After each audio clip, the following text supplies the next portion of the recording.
but de cette plateforme, c'est en fait de mettre en valeur les fictions web, en fait, les web-séries.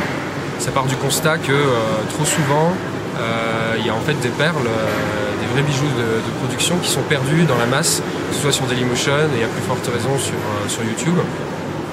Du coup, la démarche d'Anyfilm, c'est de sélectionner en fait d'une part les web-séries et ensuite de les mettre en valeur, que ce soit d'un point de vue éditorial ou d'un point de vue thématique, c'est-à-dire qu'on crée vraiment l'interface graphique, thématique pour que chaque série ait son univers. Donc ça fait maintenant 1 an qu'Anyfilm est en route et on a une 50aine de web-séries en ligne. Ce que je vois, c'est que de plus en plus, soit au Festival de fiction de La Rochelle ou au nouveau Web TV Festival ou même ici, on parle des web-séries, ce qui n'était pas forcément le cas il y a 2-3 ans. Aujourd'hui, que ce soit dans le domaine du documentaire ou de la fiction, il n'y a quasiment plus aucun festival ou plus aucun rendez-vous majeur qui élude le sujet de la production web. Donc ça, déjà, c'est une première chose que j'ai remarqué, je m'en réjouis. La deuxième chose, c'est que la table ronde était pas mal orientée sur ce qui se passe à l'étranger, et notamment au Québec. Il faut vraiment saluer, je pense, nos amis québécois de la qualité de la production au niveau des web-séries. Donc je pense qu'il faut multiplier ces approches internationales, multiplier les festivals.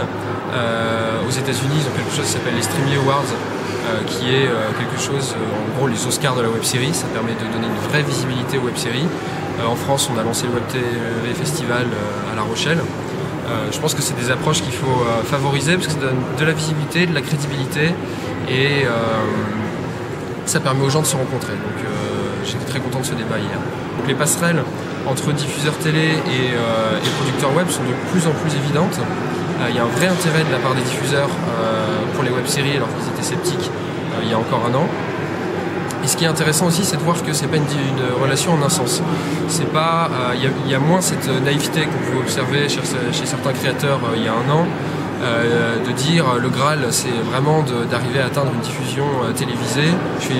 La stratégie, c'est faire le plus de vues sur Internet pour ensuite être diffusé à la télévision. D'une part, c'est pas forcément le jackpot dans la mesure où les rémunérations ne sont pas tout le temps celles attendues. Et d'autre part, les diffuseurs télé ont une approche plus intelligente, je pense, que simplement piquer ce qu'il y a sur le web pour le mettre à l'antenne.